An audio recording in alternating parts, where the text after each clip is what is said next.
Beloved, chosen one. Your spirit didn't wander here by chance. Something massive just happened, and heaven yanked you into this video with a force you can't ignore. That blazing 777 on the thumbnail stopped your scroll cold, didn't it? In scripture, in Christian life, 7777 thunders. God's perfect completion magnified. 7 is divine perfection. Wholeness, the seal of the Holy Spirit. Multiplied here, it screams total alignment, fourfold favor, and the imminent unveiling of your destiny. This is no random click. It's a divine intercept. Right now, behind closed doors, they are crying tears of regret, awe, or breakthrough because your rising just shifted their world. Why did you click? Is your soul already trembling, sensing the weight of eyes that have tracked you in secret?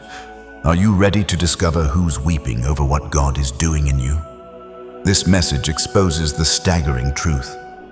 Something massive just broke open, and the watchers are shaken. Stay to the very last second. Your next step depends on it. Smash like, subscribe to lock arms with chosen ones globally, and drop 7777 in the comments with your city or country to declare you're awake, marked, and unafraid. Let's rip the veil who's crying behind closed doors because of you. Number 1, they thought you were done, but you were just delayed. They didn't pause you. The universe did not to protect them, but to prepare you. They thought it was over for you. Be honest. They celebrated your downfall quietly, maybe even loudly behind your back. They whispered things like, "See, told you they were nothing." They mistook your stillness for surrender. They misread your pause as permanent. They confused your silence with shame.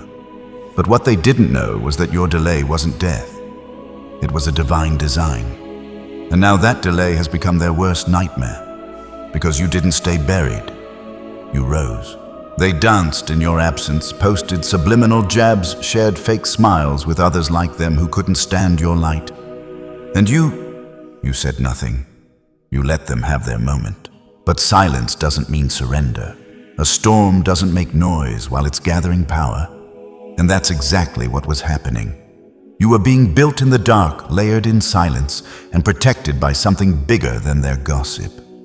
Now they're crying, not because they lost you, but because your presence has become proof that they never had the authority to call the end of your story. You see, they thought you were paused by failure. But the universe had pressed pause on you like a general holds back his sharpest weapon until the battle is desperate enough for something game-changing. That's you. You were the final move, the reserved strike, the storm waiting on divine timing. You weren't behind. You were being aligned. They just couldn't see it because low vision can't recognize high purpose. Let's be real. There were moments when you questioned it too. Moments when you thought, maybe they're right. Maybe I'm not who I thought I was. Maybe I did fall off. And that's what they wanted. They wanted you to doubt yourself so much that you'd walk away from your own calling. But here's the thing about the chosen. You can't quit what you were born to carry. You might pause, you might cry, you might bleed, but you don't break. And when you rise harder than they ever imagined. Look at every giant who ever made an impact. Oprah was fired and told she was unfit for TV. Steve Jobs was pushed out of his own company. Michael Jordan didn't make his varsity basketball team.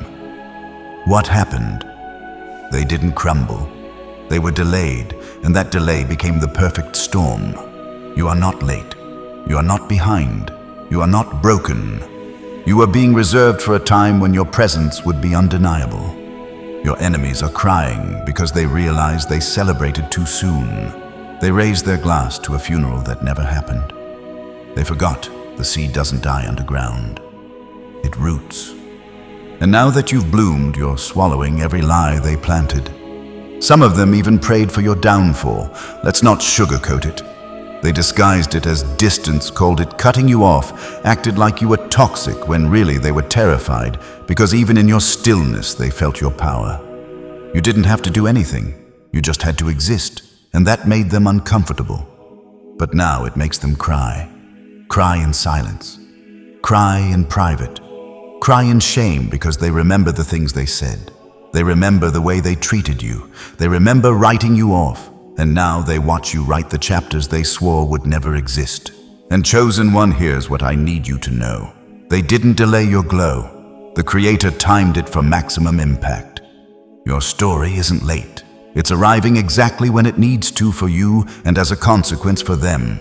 This isn't a coincidence. This is alignment, strategic, cosmic, powerful. You were being sharpened while they were celebrating your silence. You were being made bulletproof while they thought you were bleeding out. And now you're not just healed, you're dangerous.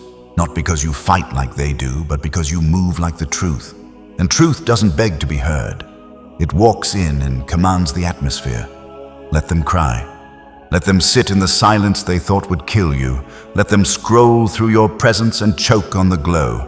Because what you are now, you didn't just become that overnight. You became that in the dark, in the stillness, in the doubt. You became what they could never fake. They thought you were done. They thought you were finished. They thought you were another person they could cross off and feel nothing. But they forgot.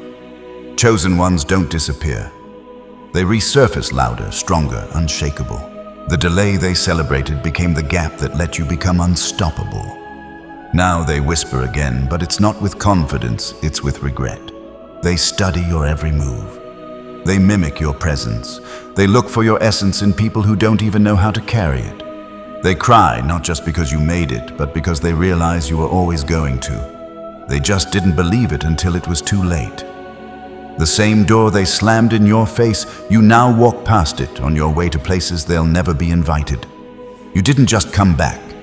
You came back unreachable. You didn't just bounce back. You broke the scale. And for anyone watching this still wondering if their delay means defeat, hear this. You are not falling behind. You are being positioned. You are not being ignored. You are being refined. And when you rise, it won't be for applause. It will be as evidence that no weapon formed ever wins. It only warns the enemy that the Chosen One is near. They thought you were done. Now they cry, knowing you were only just getting started. Number 2, your name now echoes in the same rooms they used to mock you in. They erased your name from their circle, but now your success has become the center of every conversation. You were once the punchline in rooms you never entered, the subject of side eyes and sarcastic grins, the ghost they mentioned only to dismiss.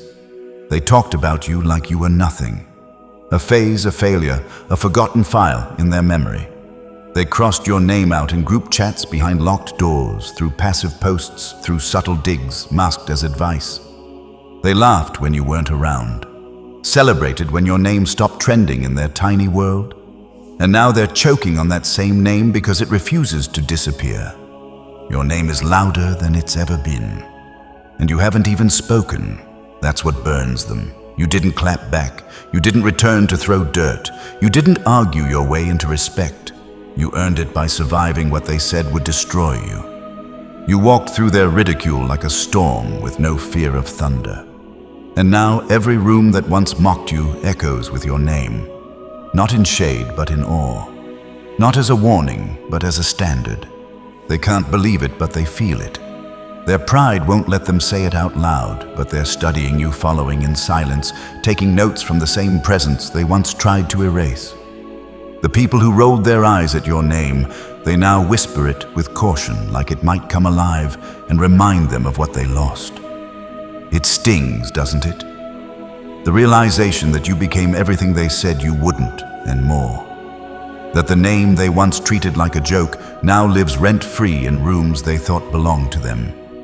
That you didn't just rise, you redefined the landscape they used to control.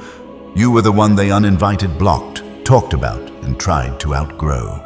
But the universe has a way of placing the Chosen One in conversations that can't happen without them. You were the name they crossed off the list. Now you are the list. They tried to ignore your presence, and now it's inescapable. You became the blueprint they have to explain around. The standard they pretend not to see while secretly comparing themselves to it. Let's get real. They didn't just erase you. They enjoyed doing it. They thought they were powerful when they shut you out. They felt big when they joked about your downfall. They loved the sound of your name when it was attached to struggle, pain, or isolation. But now that same name brings discomfort. Your glow disrupts their comfort zones. Your wins interrupt their small talk. Your name brings silence. Not peace, but the kind of silence that screams, "We were wrong." And the best part, you never had to fight your way in. You didn't push for their validation. You weren't even trying to impress them. That's what cuts the deepest. You weren't chasing approval. You were just aligning. You didn't show up to prove a point, but now your existence has become the point. You didn't have to tear anyone down. You just built yourself so high they can't avoid looking up. Your name is now on tongues that swore they'd never speak it again.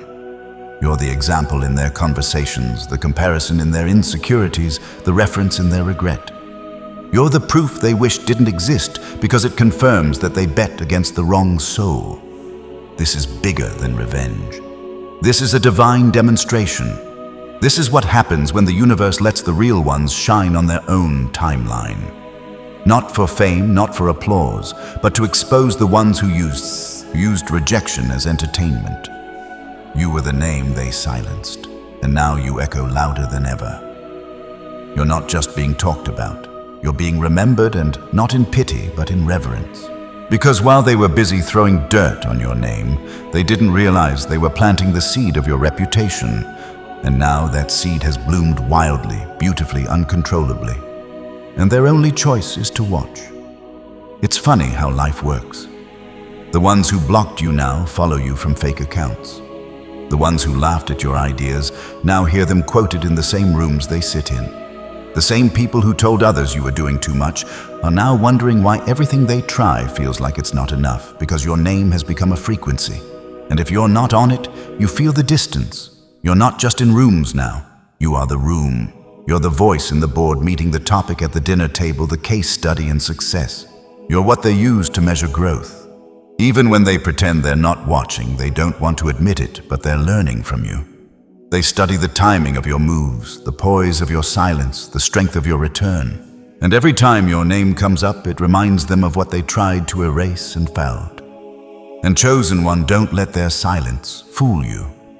Silence is the heaviest sound when it's carrying guilt.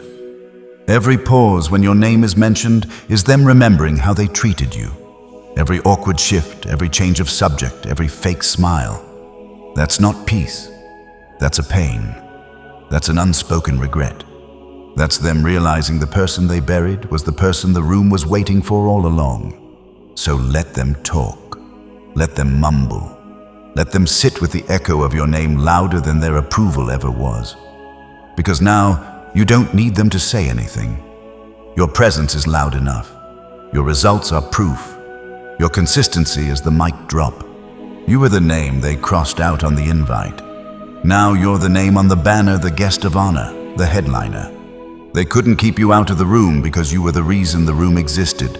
Let that echo. Number 3, they pushed you out and pushed peace out with you. They didn't just lose you. They lost what only came with you. They thought they were doing themselves a favor when they pushed you out. Told themselves they were removing drama, cutting off distractions, protecting their peace. But here's the twist. You were at peace. You were the reason the chaos didn't swallow them sooner. You were the anchor. They never thanked the clarity. They never valued the favor. They never recognized until they walked out the door with you. And now, their world's louder than ever. Confusion echoes through their days. Things that once flowed now fall apart for no clear reason. And they're left asking, why is nothing going right anymore? Because you were the covering chosen one. Your presence stabilized atmospheres even when you didn't realize it. The light you carried softened storms they didn't even know were coming. The love you gave built a shield they mocked until the moment it vanished. Let's get one thing straight. They didn't push you out to protect themselves. They pushed you out to feed their ego. They mistook your emotional maturity for weakness. They mistook your calm for control. They mistook your silence for surrender. But you weren't trying to dominate anyone. You were trying to keep the roof from falling in, and now the ceiling's cracking piece by piece, and they can't fix it because the glue was you. It's like removing the battery from a clock because you didn't like the sound only to realize later that now nothing works. The timing is off, the rhythm is broken, and the thing they tried to silence was actually the one keeping everything aligned.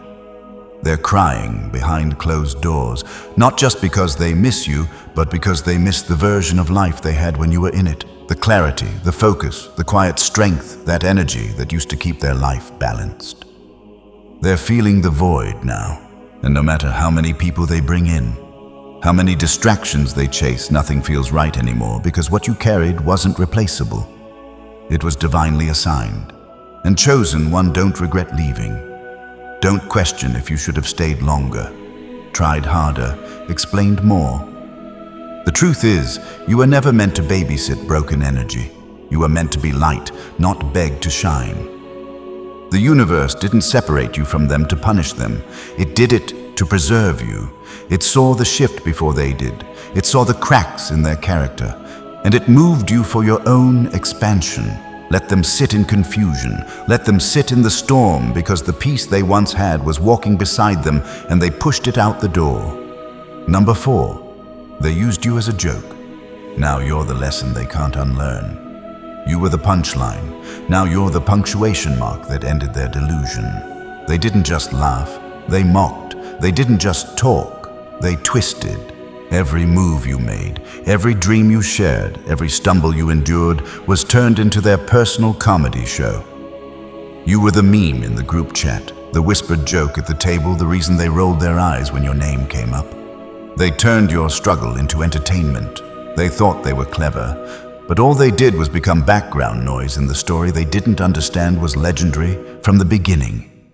And now, that joke has turned into a full-blown life lesson, one they can't escape. You didn't just bounce back. You became everything they swore you'd never be. And the punchline they once used to belittle you, that's the last sentence in the story of their ignorance. Because your glow now ends conversations. Your presence shuts down gossip. Your evolution rewrites the script. And their laughter, it's stuck in their throats now. They laughed at the caterpillar because it crawled, mocked it because it was slow, weak, and unsightly. But now, they're choking on the wings of your return. Because you didn't just survive the cocoon. You outgrew the garden. You didn't transform for applause. You transformed because staying small was killing your spirit and the universe. It saw you. It preserved you. It let them laugh while it prepared your rise. Now they don't talk about you with jokes. They talk about you with tension, with silence, with swallowed words and nervous glances. Because your life now exposes everything fake in theirs. You became the walking proof that power doesn't need to announce itself. It just arrives and forces everyone to reevaluate what they thought they knew. They didn't expect you to rise. They expected you to break. That's why the regret runs so deep. That's why they cry behind closed doors, because they can't unsee what you've become. They can't go back to the illusion that you were nothing, because every success you step into reminds them you were never the joke. They just didn't understand the setup. And chosen one, don't shrink to make them comfortable. Now don't play it down. Don't hide your shine. Because this is justice, not the kind that comes with revenge, but the kind that comes with fulfillment. The kind that turns laughter into silence and mockery into mourning. You are the lesson now, and no matter how much they wish they could unlearn it, you live in their memory like a bold period at the end of their loud, wrong sentence. Number 5, you were the warning.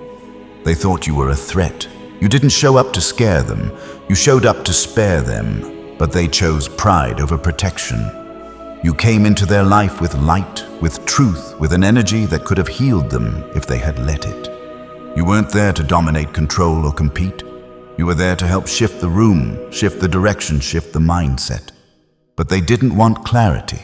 They didn't want alignment. They didn't want to evolve. They wanted comfort. And comfort hates disruption. Even when that disruption is trying to save them, you were the warning they prayed for but couldn't recognize. The wake-up call they ignored because it came without a title or a spotlight. You didn't scream. You didn't force it. You just showed up. But your presence exposed their patterns. Your energy disturbed their chaos. You didn't bring pain. You brought the truth. And truth is the only thing more terrifying than lies. When someone is still in love with their illusion, they thought you were a threat because you couldn't be manipulated, because your peace didn't bow to their dysfunction, because your clarity cut through their confusion. They labeled you intense, too serious, too deep. Anything to avoid facing the mirror you held up to them. But what they didn't realize is that you weren't there to expose them. You were there to warn them. And now every consequence is screaming your name. They're crying behind closed doors because the very things you tried to steer them away from have hit. The chaos you sensed, the betrayal you tried to shield them from, the cycles you urged them to break. You didn't come to bring destruction. You came to prevent it. And like fools ignoring the storm siren, they chose pride. And now they're drenched in the consequences of their own delay. They're drowning not in water, but in the regret of ignoring the one soul who saw it all before it came. You, the one who spoke gently, who walked humbly, who loved honestly. And that's what hurts them now, because deep down they know you were right. You weren't dangerous, you were delivered. You weren't the threat, you were the lifeline. But ego is louder than wisdom, until the silence hits, until the flood comes, until the room is empty, and the only sound left is the echo of the words you once said. And now, they can't rewind it. They can't undo it. The storm didn't come because of you. It came without you. Chosen one, don't let their regret pull you back. You did your part. You offered the light. You tried to lift them, but not everyone is ready to be saved. Some people will choose their sinking ship over your helping hand, because their pride needs the control even if it costs them their peace. Let them cry now. Let the silence scream, because the storm was never your fault. You were the siren, and they'll never forget it. Number 6, they cheered for your fall. Now they can't stand your rise. They clapped when you crumbled. Now their hands shake when they scroll past your glow. They didn't just walk away quietly, they celebrated your fall. Behind fake smiles and shallow silence, they threw invisible confetti when you hit the ground. They were the first to believe the worst about you, the first to spread what sounded like truth but was rooted in envy. They didn't help you when you were down. They whispered, "Told you so." Not to your face, of course. Cowards never confront. They just clap when no one's looking. You were their secret wish to fail. Your struggle was their entertainment. Your fall was their favorite episode. But here's what they didn't plan for. Your comeback had no sound, but it shook the ground. You didn't post revenge. You didn't rant. You didn't beg to be seen. You healed in silence, worked in shadows, and moved with purpose. And now they can't scroll in peace without your name, your face, your elevation, slapping them with the truth. You didn't just survive, you transcended. And now their hands shake, not out of fear, but out of exposure. Because every win you walk in is proof that their clapping never stopped your calling. Every new level you reach is a reminder that grace doesn't need noise to be powerful. They mocked your silence, but silence became your shield. While they talked, you transformed. While they laughed, you labored. And now, you've risen into a version of yourself they can't even stand to look at. Because it reflects everything they'll never become.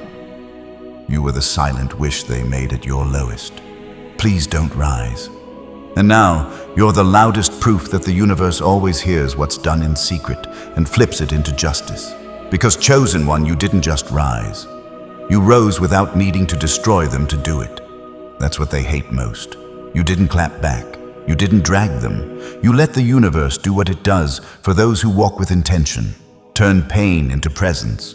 Now they sit behind screens, trapped in their own shame, pretending they're not watching. But you can feel it. The energy doesn't lie. They're not mad at your glow. They're mad that it came without their permission. They're mad that the person they were hoping would disappear is now too bright to ignore. Let them stew in that bitterness. Let them sit in the same corner they cheered from when you fell. Because now, every time they scroll past your face, their hands won't just shake. Their soul will remember they clapped for the wrong outcome. You were never their downfall to witness. You were their lesson to regret. Number 7, they played with the one soul that was sent to save them. You weren't a threat. You were the blessing. They misread it. You walked in with open hands, not to take, but to give. Love, patience, truth, presence. You didn't show up demanding anything. You showed up carrying peace strategy and healing disguised as conversation. You didn't just care, you covered. You didn't just stay. You stood in the gap for people who didn't even know they were breaking. You were the shift, the light, the divine interruption in a cycle they couldn't break on their own. And still they played with you like you were disposable. They took your loyalty and called it obsession. They mocked your kindness and labeled it weakness. They twisted your consistency into control, your warnings into judgment, your energy into competition. But what they never understood, not then, not even now, is that you weren't sent to fight them. You were sent to free them. You were their lifeline wrapped in humility, and they mistook you for a lesson they could skip. Now they're crying behind closed doors, but not because you left, because everything they run to is failing them. The same circles they ditched you for are now draining them. The people they chose over you, quiet, distant fake, and the stability, the grounding, the peace they once had when you were near are gone because it was you. It always was. They just didn't see it until it vanished. It's like setting fire to the only bridge over the flood. And now they stand there, soaked in chaos, wondering why the water won't stop rising. You were the bridge, the answer, the covering they never thanked. They lit the match, thinking they were proving something. And now, they're stuck, surrounded by everything they swore they could handle without you. And nothing feels safe anymore. Chosen one, don't you dare feel bad. The universe didn't assign you to beg for a place you were sent to bless. You were the exit from their patterns, the voice that could have saved them years of suffering. But they weren't ready. They thought your truth was a threat. They thought your elevation made them small. They saw your light and blamed it for the shadows it exposed in their soul. Let them drown in what they called freedom. Let them battle the same demons you tried to shield them from, because the moment they played games with what was sacred, the universe stepped back and said, "Let it be." And now they cry, not because they miss you, but because they realize they lost the one soul who didn't come to hurt them, but to heal everything they refused to face. Number 8. They're not crying over you. They're crying over what they missed. They don't want you back. They want the version of themselves they could have become with you. Let's be honest. Chosen one, they were never really afraid of losing you. They were afraid of losing who they were becoming when they were around you, because being close to you made them see things they weren't ready to confront, their own potential, their own healing, their own truth. You didn't just love them, you challenged them. You didn't just support them, you elevated them. And when they sabotaged the connection, they didn't just walk away from a person. They walked away from a higher version of themselves. Now they cry, not out of love, not out of longing for your presence, but out of grief for the future they destroyed by choosing fear over growth. You were the mirror they couldn't look into. You reflected back to them who they were, and more painfully, who they were meant to be. But instead of embracing the discomfort and rising, they turned their back on it, on you, on everything the universe placed in their life as alignment. And now that reflection is shattered. They don't see their old self anymore. They see what could have been. They scroll through your life and feel the distance, not just the physical one, but the spiritual, emotional, transformational gap that now exists. The one they created when they chose ego over evolution. You were walking them out of cycles they swore they hated, out of patterns they couldn't break. But they got scared, not of you, of the healing you represented. They're not crying over you. They're crying because they missed it. The opportunity, the shift, the breakthrough, the life that was unfolding right in front of them until they slammed the door shut. They thought they were setting boundaries when really they were blocking blessings. They thought walking away made them powerful. But now they sit in silence, haunted by the version of themselves that only existed when you were around. And chosen one, hear this clearly. Your value was never about what you gave them on the surface. It was what you activated in them. You were alignment wrapped in love, purpose dressed in peace. A mirror not to flatter, but to reveal. And what hurts them now is that they broke the very mirror that showed them the path they were too afraid to take. Let them sit with that. Let them cry not over your absence, but over the person they'll never become without your influence. Because you were the turning point, and now they live in circles, while you're walking in alignment they can't even pronounce. They didn't just lose you, they lost the best version of themselves they were finally starting to become. Number 9, they called you delusional until reality matched your vision. They called your clarity confusion until confusion became their reality. They laughed at your vision, rolled their eyes when you spoke with conviction, brushed off your insight like you were just emotional, too deep, too intense, too much. They mocked the way you paid attention to things they ignored, the way you felt storms before the clouds even gathered. They called you dramatic, delusional, paranoid. But the chosen one, what they were really reacting to, wasn't your voice. It was your clarity. And now that same clarity they dismissed has become the roadmap of their downfall.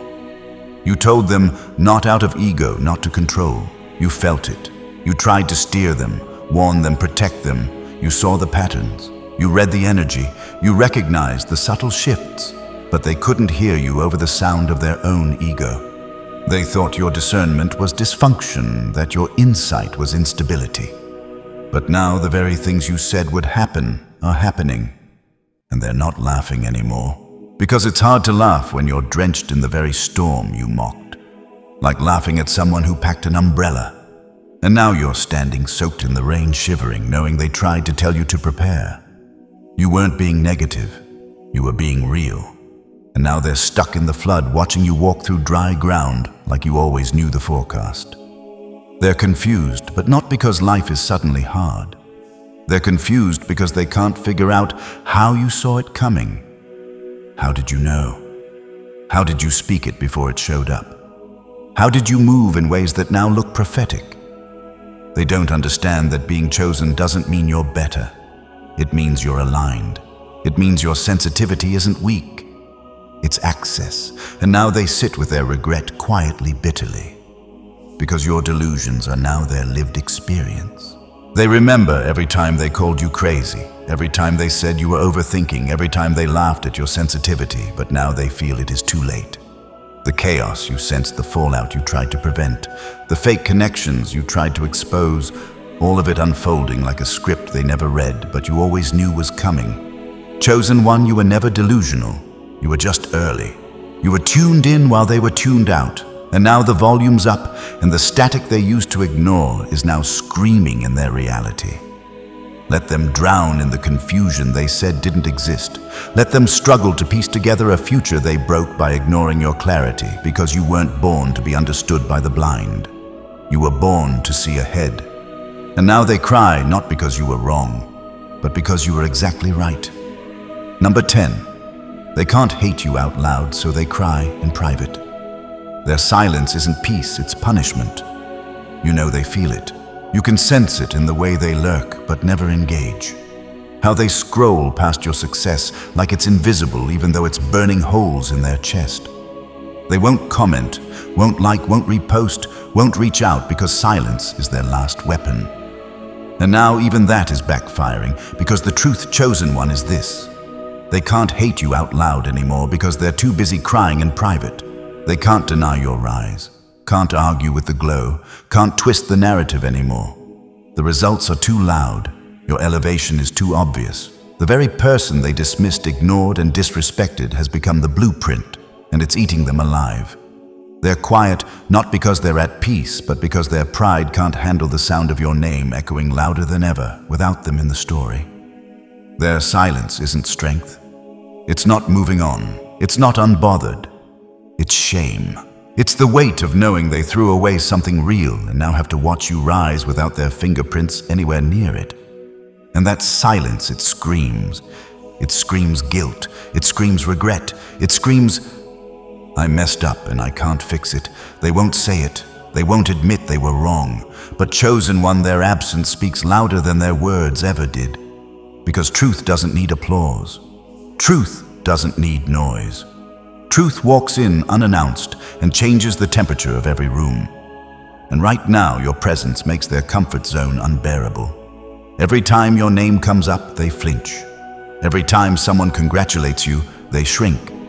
They can't hate you in public because the world is starting to see what they tried to bury. So instead, they hate in silence, in solitude, in slow internal breakdowns that sound like regret at full volume. You don't need their validation anymore. You never did. What you needed was separation, and the universe gave it to you. Now they're stuck watching what they lost multiply. They thought they could handle life without your presence, and now they can't even handle the silence you left behind. Let them stay quiet. Let them pretend they're unaffected. But know this, the silence is the confession. The silence is the punishment. The silence is the sound of their ego crumbling under the weight of your evolution. Number 11. You outgrew the rooms that couldn't contain you, and now they can't breathe without you. They tried to shrink you to fit. Now they suffocate without your presence. They didn't want to grow with you. They wanted to control you. I want you small, manageable, predictable. They needed your light, but only if it didn't shine brighter than their shadows. So they tried to box you in, dim you down, mold you into someone safe for their ego. But you outgrew that space, and when you left, you took the atmosphere with you. Now they're gasping in silence, wondering why the energy feels heavy, why the room feels colder. Because you were the sun, the source, the spark that made everything feel alive. And now, it's gone. They used to brag about keeping you close. Now they bury your name beneath forced smiles, hoping no one notices the shift, but they feel it deeply. Your absence is loud. Your evolution is unavoidable. And the irony, the very box they built to contain you, became the cage they now sit in. Let them suffocate in the space they tried to shrink you into, because the moment you walked out, the warmth left with you. Number 12. You didn't just survive, you outlasted the lies. The stories they told about you aged like spoiled fruit, and your truth stayed fresh without needing to be defended. They thought their lies would last longer than your character, that if they repeated it enough, exaggerated it just right, and sprinkled in enough venom, people would believe them. And for a while, some did. But the truth doesn't panic. It doesn't fight for attention. It waits. And while they were busy spinning stories, you were busy surviving in silence. Now those same lies, rotten, unraveling, embarrassing, and the ones who once laughed at the false version of you are now watching the real you rise with grace, with strength, with proof. You didn't clap back. You didn't argue. You just outlived the narrative. Chosen one. The veil has lifted on hidden sorrows, revealing the profound depth of what has been concealed in shadows for far too long. And now the divine whisper calls you even deeper into the sacred journey of remembrance. The tears that have been shed in secret behind closed doors and in the quiet of the night are no longer just expressions of pain, but are transforming into the very waters of purification that prepare your soul for the sacred naming ahead. What was once buried in silence is now rising to the surface, not to overwhelm you, but to cleanse and make way for the restoration of your true identity. This moment bridges the raw revelation of past wounds with the glorious unveiling of who you were always meant to be in the eyes of the divine. The cries that echoed in isolation are becoming the foundation upon which your original essence is being rebuilt stone by stone, truth by truth. As the old layers fall away, the voice of heaven speaks your childhood name, the one etched in eternity before time began calling you forward into wholeness, into purpose, into the fullness of the light you were born to carry. So let's dive deeper. What exactly happens when heaven speaks your name? I'm not referring to the name your parents lovingly bestowed upon you at birth, the one tied to family traditions or hopeful expectations. Nor am I talking about the label attached to the limited version of you that the world assumed you'd grow into a version shaped by circumstances, failures, or societal molds. No, I'm speaking of your true name, the one crafted in pure light, concealed within the depths of the spirit realm, vigilantly guarded by divine silence until the perfect moment. That name carries immense weight, raw power, and a specific assignment tailored exclusively for you. Understand this in the kingdom of God. A name isn't merely a label for identification, it's activation, a spiritual key that turns locks you've been rattling against for years. Look back through the Bible for proof when God renamed someone, their entire reality transformed in an instant. Abram, a man wandering without heir, became Abraham, the father of nations. Sarai, barren and overlooked, became Sarah, a princess of promise. Jacob, the deceiver, grasping at heels, became Israel, the one who wrestles with God and prevails. Simon, impulsive, and unsteady became Peter the rock upon which the church would stand. In each case, one name closed a weary chapter of striving and limitation. The other flung open a scroll of divine purpose and legacy. Revelation chapter 2 verse 17 confirms this eternal promise. To the one who overcomes, I will give a white stone with a new name written on it, known only to the one who receives it. There exists a version of you that no one in your current circle has ever encountered, a version brimming with authority and radiance because the name that unlocks this version has remained unspoken by human lips. Not by any man or woman, but God Himself has been whispering it softly, persistently, in the secret places of your heart, preparing the soil of your soul. And this Monday, a seismic shift will occur. You may not hear it audibly with your physical ears, no booming voice from the clouds, but your soul will flinch as if struck by lightning. Your body might tremble involuntarily, a holy shiver coursing through your veins. You'll experience it like an electric current surging through the stillness, a divine pulse that realigns every misplaced piece of your life. And suddenly, inexplicably, the chaos that didn't make sense, the broken relationships, the closed doors, the unexplained delays will begin to arrange itself into a coherent tapestry of purpose. This is precisely why every chapter of your life has been building toward this pinnacle moment. Those long, agonizing seasons of delay weren't divine punishment or abandonment. They were meticulous preservation, a holy hiding place where you were shielded from premature exposure that could have stunted your growth, from mislabeling by those who couldn't see your depth, from being activated before your vessel was strong enough to contain the glory. You were never truly rejected by the world or by God. You were reserved, set apart, like fine wine aging in a cellar, watched over with tender care. And when God reserves something precious, He doesn't forget it or set it aside carelessly. He watches it intently, keeps it secure, surrounds it with angelic protection.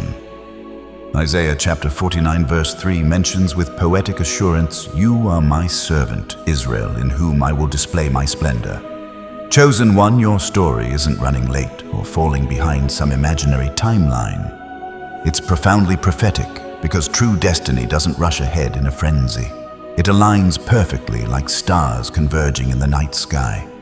And now, in this divine synchronization, it's aligning with a moment that was decreed and spoken into existence long before you drew your first breath on earth. You didn't miss your window of opportunity. You're right on time, stepping into the rhythm of heaven's clock. Heaven has been orchestrating a sacred unveiling behind the scenes, a soft yet thunderous revelation where every false name the enemy slapped on you crumbles to dust. Unworthy. Too late. Too much. Not enough. Broken, forgotten. Those were never your names. They were sinister assignments from the kingdom of confusion, lies designed to keep you small and silenced. But clarity is crashing in like a wave, and when heaven speaks with authority, confusion shatters like glass under pressure. This Monday, heaven is about to declare boldly what hell has desperately tried to bury under mountains of doubt and despair. And your spirit will respond as if it's been waiting across multiple lifetimes for this liberation, because in the eternal scope it truly has. When your true name is finally spoken by the Creator, something long dormant within you will awaken with ferocious life. Your dreams, once foggy and distant, will sharpen into vivid focus. Your courage, perhaps buried under years of caution, will roar louder than any fear. Your sense of direction will pulse with divine momentum, propelling you forward with unstoppable force. Don't attempt to explain this phenomenon to those around you. They won't comprehend it fully. They weren't present in the sacred room of your spirit when you were originally named by God. Isaiah chapter 43 verse 1 states with unwavering promise, "I have called you by name. You are mine." This transformation isn't about morphing into someone entirely new or foreign. It's about remembering deep in your bones who you were before the world imposed its limitations and told you who you should be to fit in. And when your true name is remembered not merely by God in heaven, but by you here on earth, the doors that have stubbornly refused to open no matter how hard you knocked or pleaded won't be able to remain closed, not anymore. They'll swing wide under the authority of your identity. So pause intentionally today. Carve out sacred space amid the chaos. Silence every distracting noise, phones, notifications, worries, and listen intently for the echo of eternity. Because chosen one God will speak your true name this Monday, and nothing in your world will ever be the same again. The old constraints will fall away, and a new era of purpose will dawn. Now listen even more carefully, chosen one leaning in with every ounce of your being. There's a very specific reason your soul began trembling halfway through this message, as if an ancient bell rang deep inside you. There's a reason why, right this moment, your chest feels heavy and constricted, like something old and forgotten is pushing desperately to rise to the surface. That sensation isn't random fear or anxiety creeping in. That's memory, a sacred primordial memory far older than your physical body, older than the sound of your own voice crying as an infant. It's a memory intrinsically tied to your true name, and to the profound reason you're still drawing breath in this chaotic world. This isn't mere hype or emotional manipulation to keep you engaged. This is holy recognition, a divine appointment where heaven meets earth in your spirit. You didn't just survive the storms that tried to drown you for the sake of mere survival scraping by day to day. You didn't escape the graves others dug for you just to settle into an average, unremarkable life of quiet desperation. Every painful delay, every shattering heartbreak, every prayer that seemed to echo unanswered into the void has been methodically circling back, converging on this singular point in time. You were always destined to remember who you truly are at your core. Romans chapter 8 verse Ds. 16 confirms this inner testimony. The Spirit Himself bears witness with our spirit that we are children of God. That inner witness stirring within you right now, that inexplicable shiver racing along your bones like electricity. That is your spirit awakening to recognize the immense weight and glory of this pivotal moment. God doesn't speak names lightly or just to offer fleeting comfort in tough times. He speaks names to commission, to launch into action, to ignite purpose. When He called Moses from a burning bush, a barren desert transformed into a highway of destiny, leading a nation to freedom. When He called young Samuel in the quiet of the night, an era of silence shattered and prophetic voice returned to Israel. When He called Mary, a humble virgin, heaven itself descended to earth through her womb, birthing salvation for humanity. Yes, the pattern is clear. So imagine, truly imagine, what will happen when He calls you by your true name. This Monday is far more than just another square on your calendar, another mundane start to the week. It is a portal of divine encounter, a sacred moment of intersection, a point of irreversible contact between the person you've been struggling to be and the person you were always created to embody. The world around you will continue its frantic pace as if nothing extraordinary is occurring. The news cycles will keep churning out chaos and tragedy. The clock will tick onward relentlessly. But in the unseen realm where spiritual realities shape physical outcomes, a name is being spoken with eternal authority. A mantle of power and purpose is being released from heaven's throne, and it carries your unique frequency etched upon it like a royal seal. Don't you dare miss this for the world. If the Spirit leads you fast from food or distractions to heighten your sensitivity, pray in the stillness of your closet or under the open sky. Lay down every personal plan and agenda at the foot of the cross. Step outside and listen intently to the wind whispering through the trees. Stand barefoot on the earth, feeling its pulse connect with yours. Open every window in your home to invite the breath of heaven. Kneel humbly beside your bed in surrender.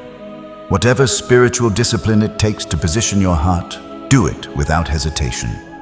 Just ensure that heaven sees you watching, waiting ready with eager expectation. Because when that appointed moment arrives, and it will precisely on time, it won't announce itself with fanfare or drama.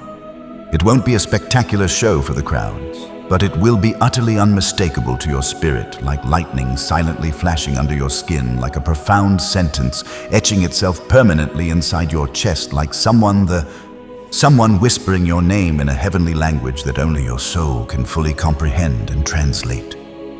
John chapter 10 verse 27 mentions with intimate assurance, My sheep hear my voice, and I know them, and they follow me. He knows you intimately, not the facade you've presented to the world to survive, not the scarred version of trauma sculpted in moments of pain, not the performing self that twists and contorts to gain acceptance and avoid rejection. He knows the real you, the unfiltered, eternal you. And this Monday, he's going to speak directly to that authentic core.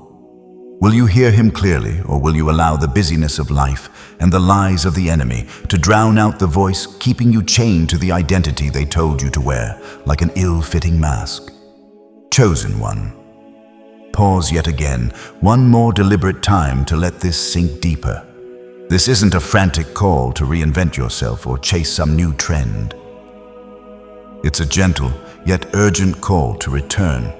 Return to the name only heaven knew and preserved.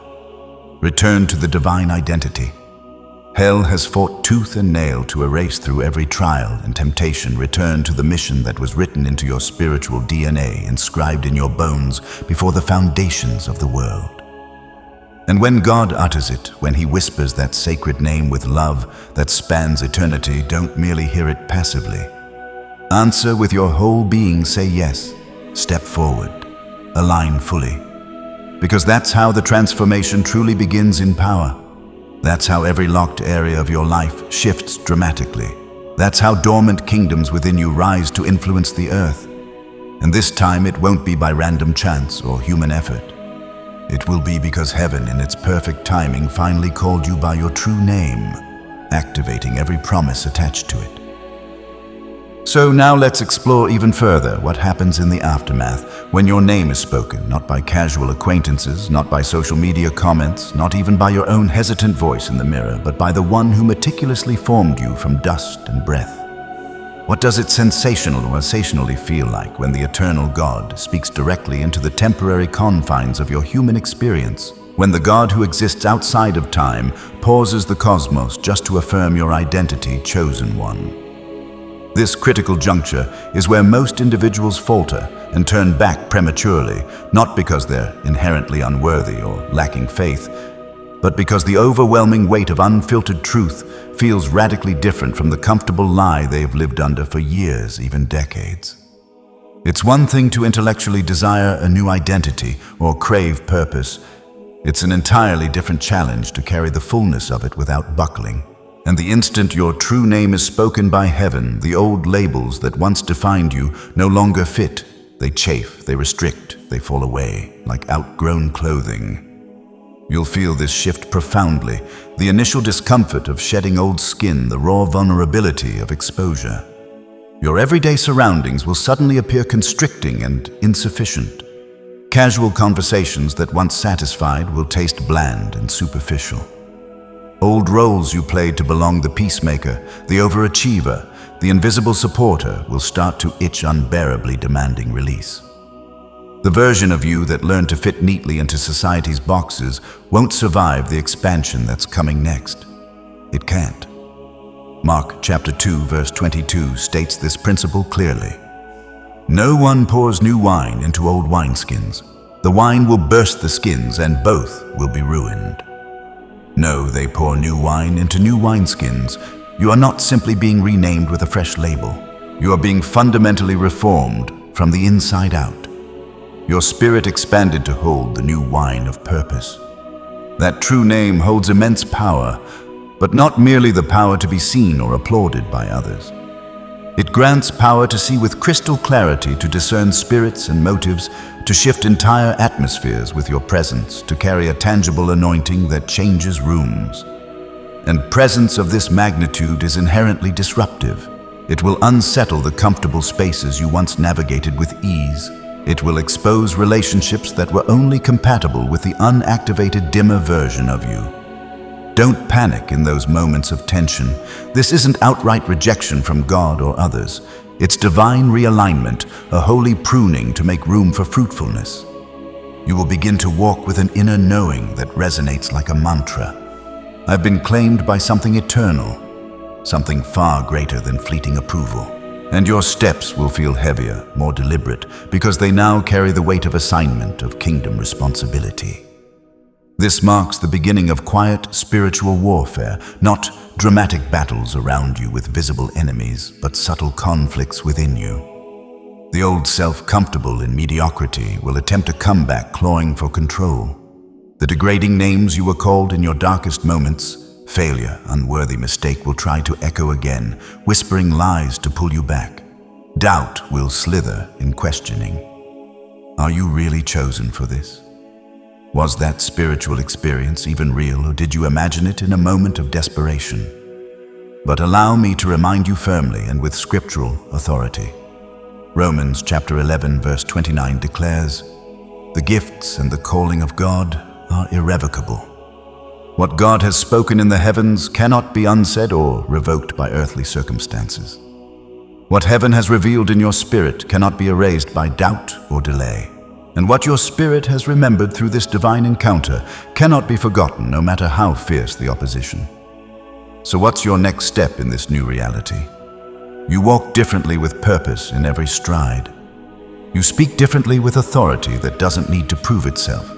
You start intentionally building the life that aligns perfectly with the name heaven has given you, brick by brick, decision by decision. This is exactly why he withheld the full revelation earlier in your journey. He needed absolute certainty that you would protect this sacred name, not flaunt it for ego or validation, not sell it short for temporary comfort or approval, not dilute its power to fit into old circles. Protect it fiercely like a burning fire locked in your chest, like a priceless secret you're profoundly honored to carry for the King. Because embedded in that name is an echo that reverberates far beyond you. Others are watching closely, some with curiosity, some waiting in their own darkness for a sign. And a select few, just a handful, are on the verge of remembering their own true names simply through witnessing your transformation.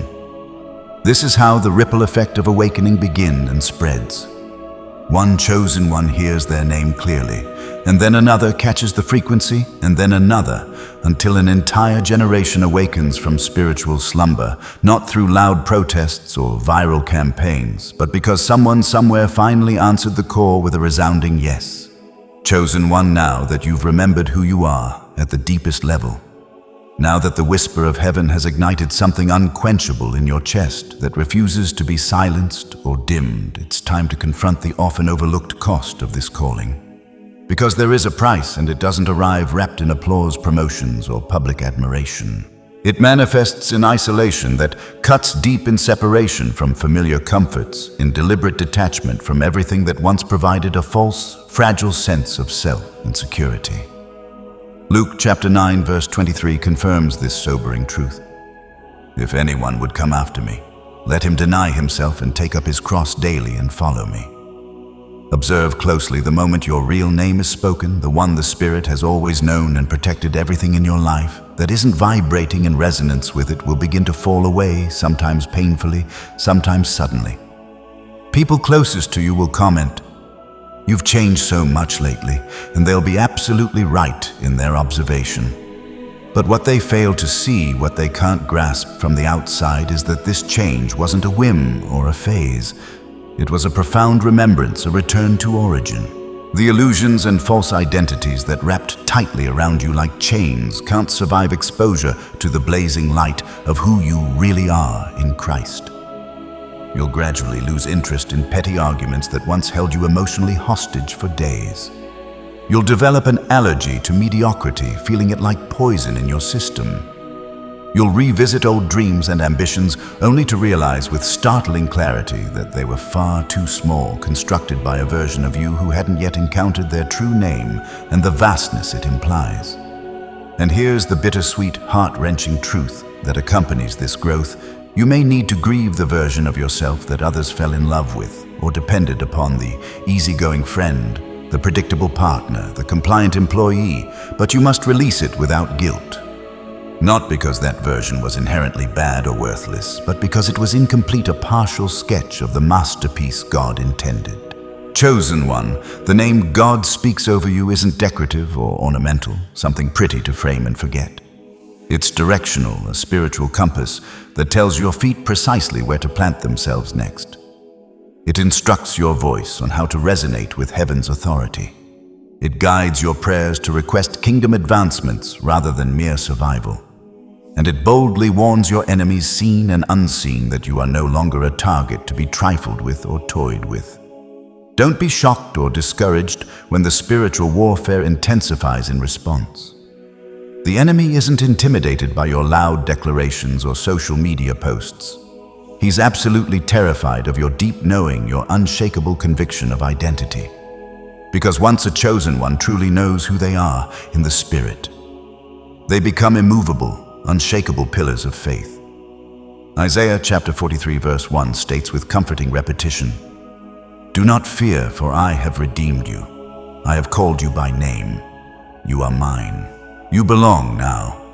Not to fleeting human systems of approval, not to the ever-shifting expectations of others, not to the regrets and wounds of your past, but exclusively to the God who knew your name when the stars were still being meticulously hung in the vast expanse of space.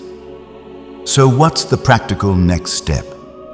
You walk with intention, you build with vision, you speak with prophecy, and when the weight of this calling feels overwhelmingly heavy on your shoulders, threatening to crush you, you pause and remember that the same voice that named you on purpose walks beside you every step, carrying the burden with you. You were never intended to shoulder this alone, isolated in your strength. Because now that you know your name, you're not merely chosen for a task. You're commissioned for a legacy, empowered to change generations. Now that the thick veil has been lifted once and for all, now that the cacophony of worldly noise has been mercifully quieted, now that heaven has whispered your true name into the very marrow of your bones, where it resonates endlessly. What unfolds next isn't always immediately obvious to the natural eye, but it is utterly inevitable in the spiritual realm. A quiet yet powerful shift commences, not with the dramatic roar of thunder that shakes mountains, not with a sudden flash of lightning that blinds onlookers, but steady and relentless, like the gradual changing of ocean tides, like the invisible pull of gravity that governs worlds.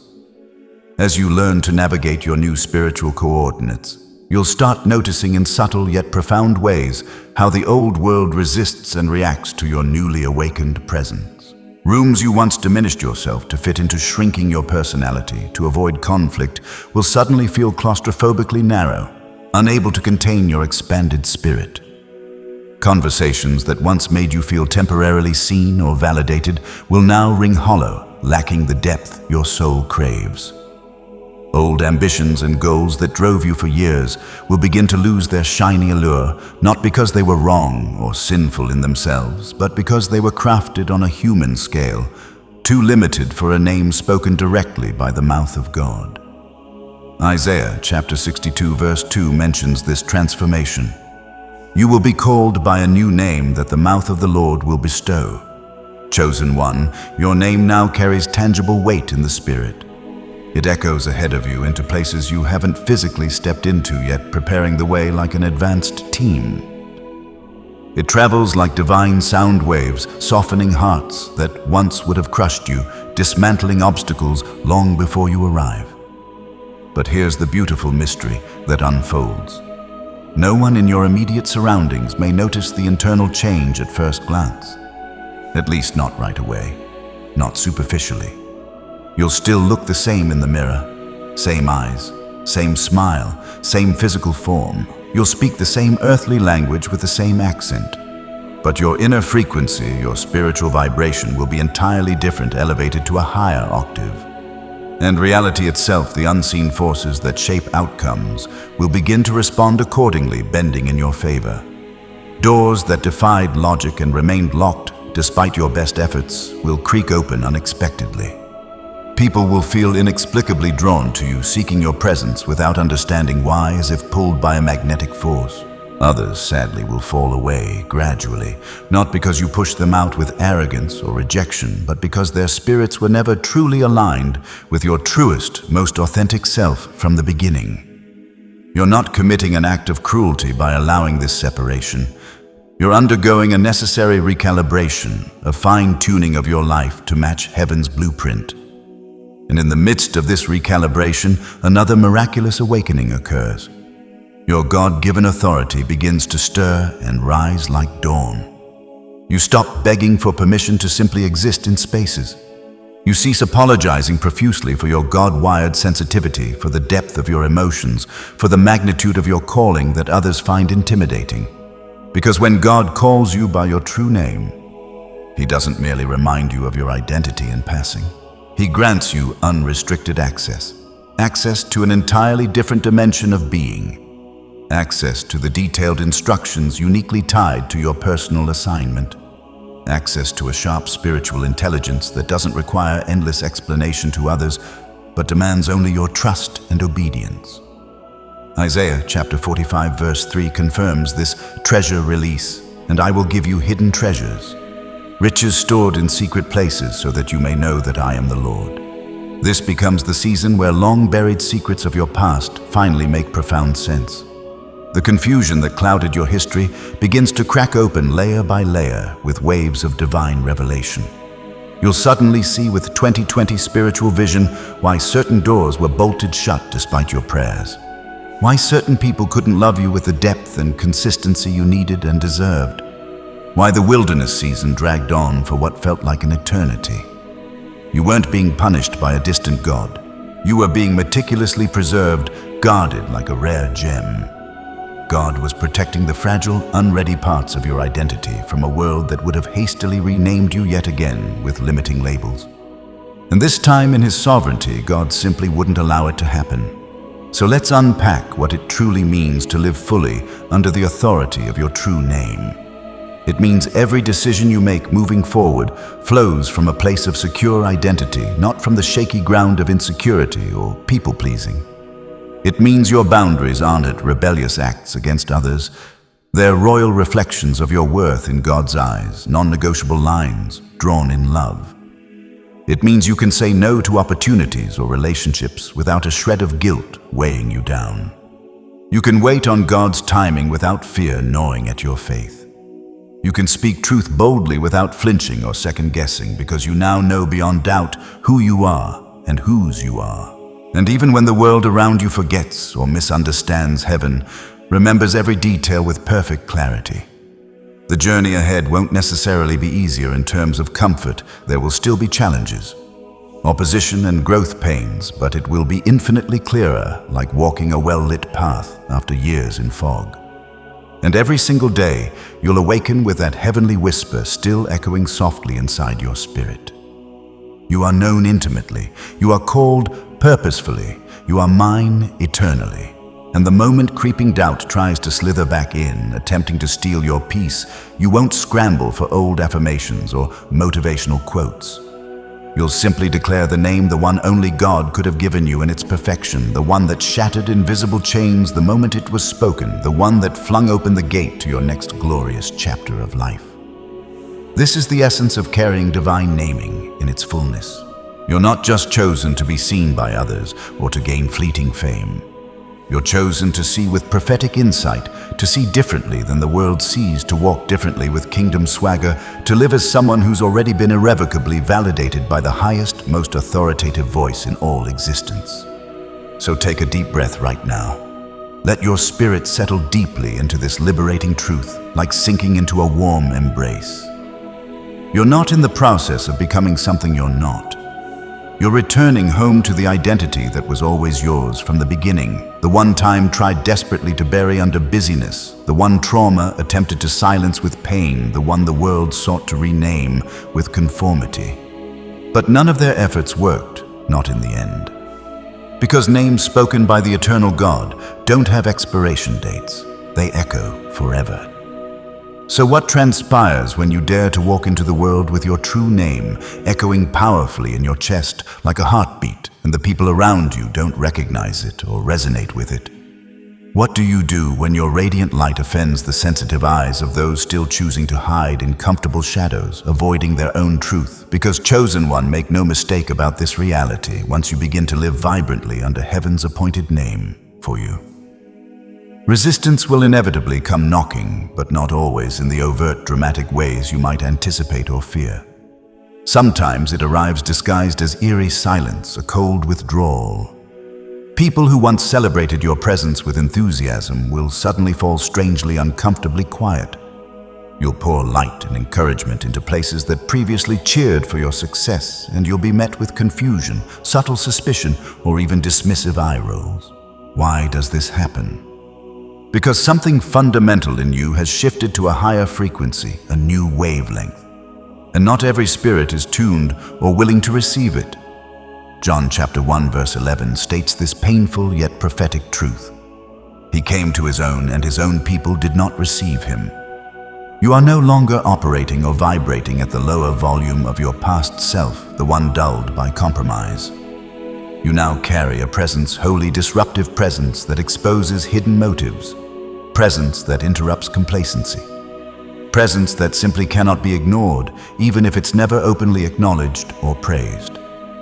And some individuals will be so deeply unsettled by your transformation, so confronted by their own lack of growth, that they will attempt to reduce you back to the person you used to be, the smaller, more manageable version. Not because they're inherently evil or malicious at heart, but because your radical evolution serves as a mirror, reflecting their own stagnation, their unaddressed fears, and that reflection is far too uncomfortable for most to sit with honestly. So they'll accuse you, you've changed, and not for the better. You're acting differently now, almost strange. You're too intense, too spiritual. You think you're better than us, don't you? But listen very closely to the heart behind their words. They're not truly insulting you as a person. They're unconsciously describing the new you because the old version of you made them feel safe, predictable, non-threatening to their status quo.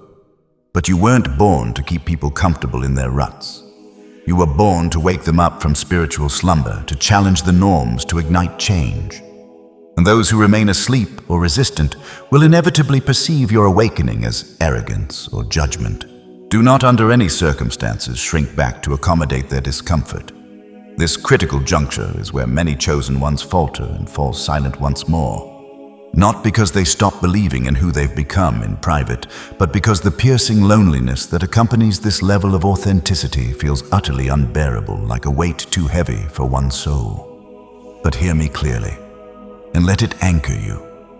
You were never meant to be understood or embraced by everyone in your journey. You are meant to carry something holy, set apart. And holiness is never widely accepted or popular in the moment. It's wildly misunderstood, often persecuted. Matthew chapter 5 verse 11 confirms this blessed reality. Blessed are you when people insult you, persecute you, and falsely say all kinds of evil against you because of me. You will be misread by motives, misjudged by appearances, misquoted in gossip. But do not, I repeat, do not return to the outgrown wineskin of your former self just to feel included or loved temporarily. They didn't reject the real you. They rejected the version of you that God Himself has outgrown and moved beyond. You're not walking away from them in pride. You're walking toward the fuller version of yourself that heaven has been patiently waiting to release into the earth.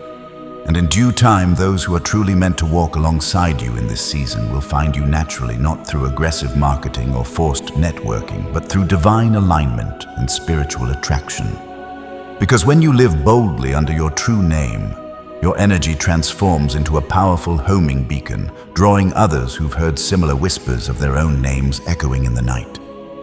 You don't need to force connections or prove your worth endlessly.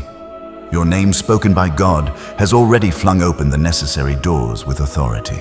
Now your sole responsibility is to walk through them with faith, one obedient step at a time. So let them misunderstand your motives. Let them mock behind your back, spread rumors, create distance. Because when God called you by name, He didn't pause to ask for anyone else's opinion or approval. You weren't called by committee consensus or popular vote. You were called by holy fire. And fire, by its nature, doesn't apologize for how intensely it burns or who it warms versus who it exposes. Chosen one. Now that the name has been authoritatively spoken from heaven's throne, now that the assignment embedded in it has been fully activated, now that the sacred remembering has begun in your spirit and spread to your mind and will, what do you do with this priceless gift? You protect it with vigilance as if your life depends on it, because in the spiritual realm, your effectiveness does. Because spiritual identity, once uncovered and embraced, becomes incredibly vulnerable, not to total destruction by the enemy. For God's calling is irrevocable, but to subtle delusion and distraction that can derail you slowly. Not everything that clamors for your attention in this season wants to outright destroy your calling. Some of it simply wants to distract and scatter your focus, pulling you in 100 directions until you lose momentum. Because if the enemy can't silence the voice of a chosen one, he'll attempt to scatter their energy. One flattering whisper here, one critical opinion there, one unexpected delay, one stinging rejection, one tempting detour after another, until the crystal clarity you received from heaven becomes foggy and diluted again. That's precisely why heaven doesn't merely reveal truth and then leave you to fend for yourself. It instructs and equips. And one of the clearest, loudest instructions for every chosen one is deceptively simple yet profoundly powerful. Guard it with your life. Proverbs chapter 4 verse 23 states this wisdom. Above all else, guard your heart, for everything you do flows from it. You see, your name carries far more than just a sound or a word. It carries a unique frequency, a vibrational signature that is utterly sacred. That frequency aligns you with specific heavenly instructions that only you can hear clearly, not because others are less spiritual or loved by God, but because they weren't assigned to bear what you are uniquely called to carry. This is where sharp discernment becomes as essential as oxygen for your spiritual survival. You will need to master the art of distinguishing between mere distraction and true assignment, between people who approach with genuine curiosity and those who are truly connected by divine appointment. Because when your true name is known and activated, your light will inevitably draw a mixed crowd. Both kings destined to partner with you and counterfeit mirrors who reflect distortion to confuse you. People will approach claiming to see your value, to celebrate your growth, but in reality, they're attempting to use you. Use your hard-won clarity to feed their unresolved confusion. Use your radiant shine to temporarily hide or ignore their own inner shadows. Do not under any circumstances allow them access. It is not selfish or prideful to protect your God-given frequency with fierce intention. It is wise stewardship of a holy trust. You're not being difficult or exclusive. You're being precise and obedient. Even Jesus Christ, the very Son of God in human flesh, withdrew strategically from pressing crowds, hid from unnecessary noise, and taught in parables to prevent sacred truths from being trampled by those unprepared to receive them. Matthew chapter 7 verse 6 mentions this protective principle. Do not give dogs what is holy, and do not throw your pearls before pigs, lest they trample them underfoot and turn to attack you. Your name is a priceless pearl of great value. Don't casually hand it over to every passing voice that demands an explanation or offers unsolicited advice. Because the moment you attempt to explain what heaven revealed to you in intimate secret to someone who hasn't yet confronted their own inner chaos, you open the door to confusion, mockery, and unnecessary spiritual warfare that drains your energy. Some revelations were never meant to be dissected and explained in detail. They were meant to be lived out boldly and allowed to speak for themselves through your fruit. So when you begin to feel waves of being misunderstood by those closest misrepresented in conversations or painfully misaligned with old groups, pause immediately and pray. Ask yourself honestly, is this person safe for the vulnerability of my truth? Do they genuinely want to understand my journey? Or are they trying to redirect me back to comfort? Am I honoring the sacred intimacy of what God entrusted solely to me? Because what is truly sacred must be handled with surgical precision and care, not broadcast carelessly. Your purpose in this life is not a democratic group project open to everyone's input. It's a divine assignment from the throne room, highly personal and protected. And sometimes that means you walk seasons alone, not because you're unloved or abandoned by God, but because your spiritual frequency is still in the process of tuning itself to even higher levels, shedding static. You don't need a large audience or cheering section to live authentically. You don't need constant validation from others to move forward with confidence.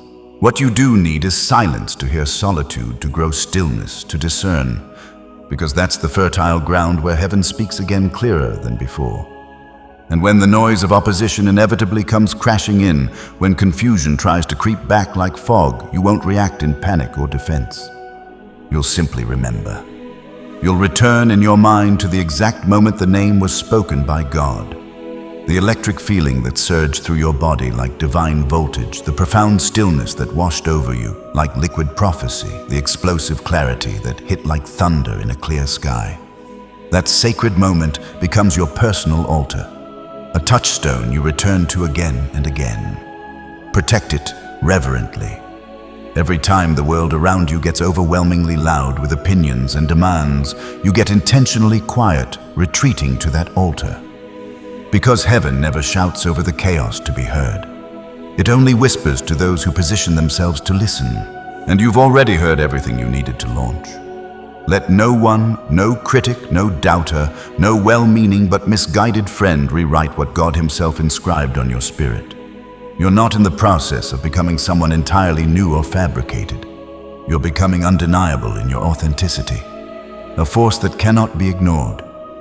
It always unfolds the same foundational way, a subtle nudge from the Spirit, a gentle whisper echoing behind your ribs like a second heartbeat, a tender yet persistent discomfort blooming in the exact places where you once felt settled. Peace and contentment. And in that moment, you catch yourself thinking, wait, didn't I already answer the call? Didn't I already say yes to this path? Indeed, you did with all your heart. But this new stirring is different in nuance and scope.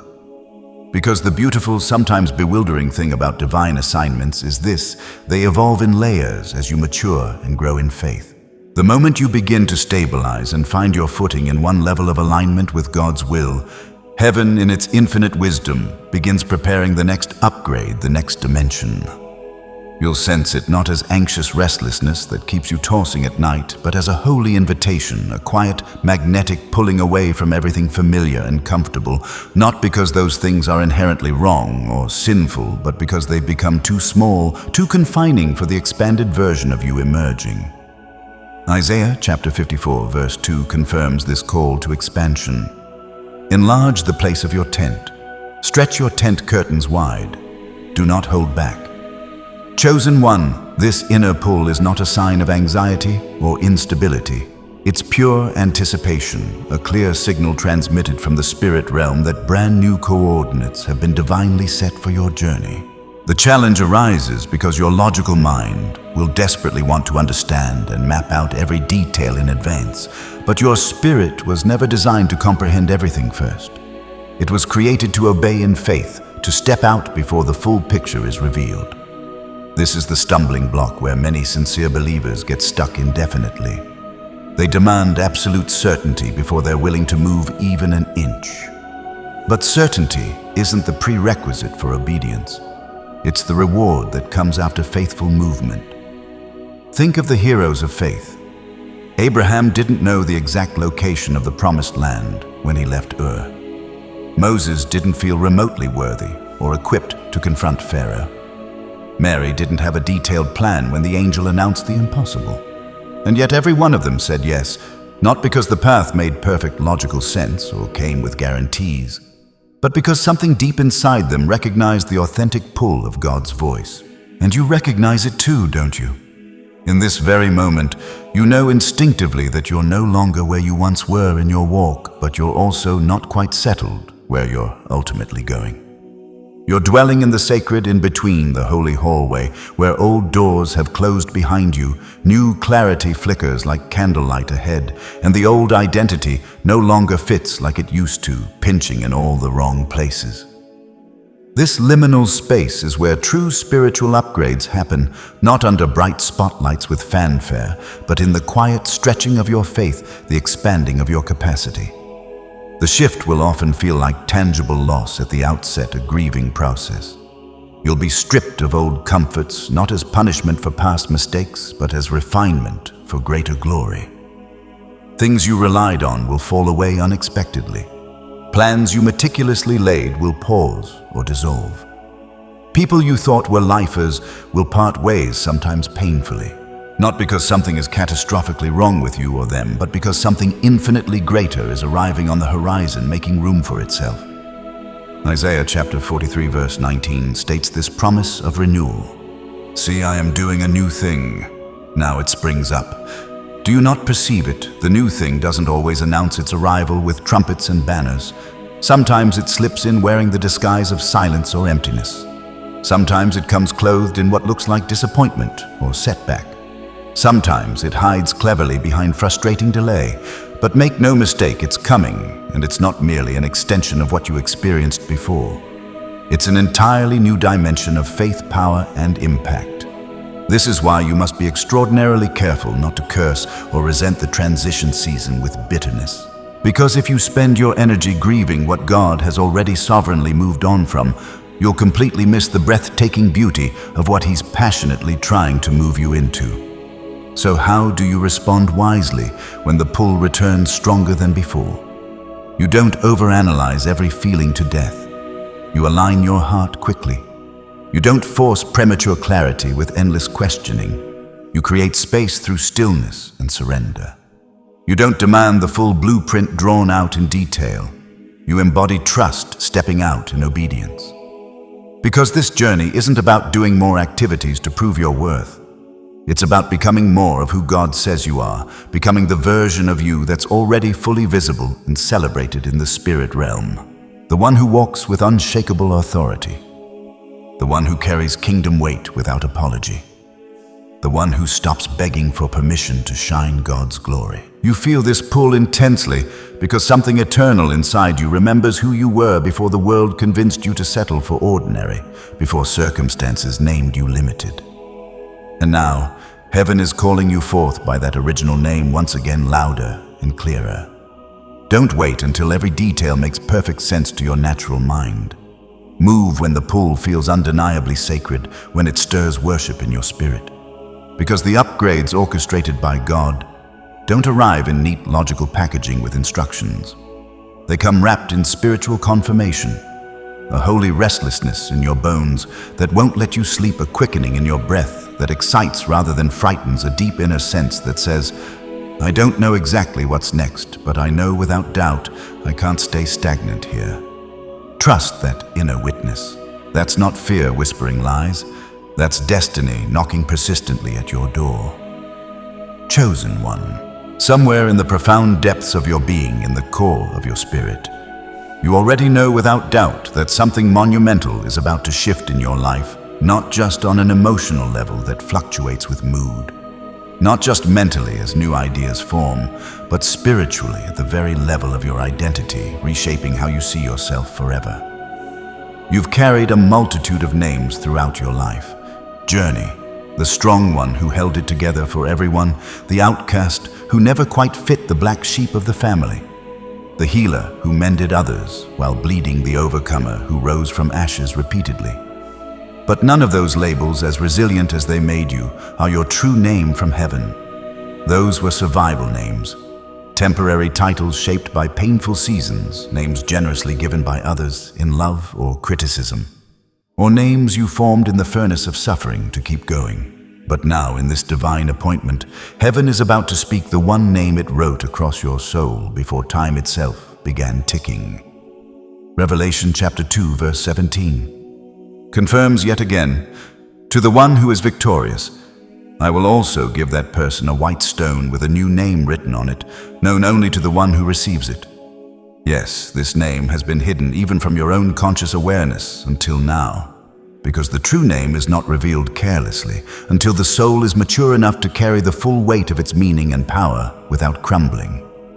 You don't earn this name through striving or performance. You remember it as it's unveiled. It's the eternal frequency heaven has always sung over you in the spirit, a lullaby of purpose. But the relentless noise of the world, its demands, its distractions, its lies, made it difficult to hear clearly until this moment of readiness. Because this week, not by random accident or coincidence, but by precise divine appointment, you will begin to resonate with it once again, vibrating in harmony. You will feel it manifest like a soft whisper just under your breath when you pray, like an unquenchable fire burning in your bones that motivates action, like a silent, undeniable knowing that the old roles and masks no longer fit your expanded spirit. This is not a superficial rebranding for social media or a new image to project. This is rebirthing at the core, a restoration of your essence to its original design. God isn't interested in upgrading your external image for likes. He's passionately restoring your inner essence to reflect His glory. And when your true name is spoken by heaven, even if it's never uttered aloud in the natural, it changes every aspect of your existence. You'll walk differently, not with arrogance or pride, but with alignment that exudes quiet confidence. You'll speak differently, not to convince doubters or win arguments, but to command atmospheres with authority. You'll see differently, not through lenses of fear or past trauma, but with spiritual frequency that discerns truth. Because true names from God carry assignments etched into them. They carry kingdom authority that opens doors. They carry divine protection that repels attacks.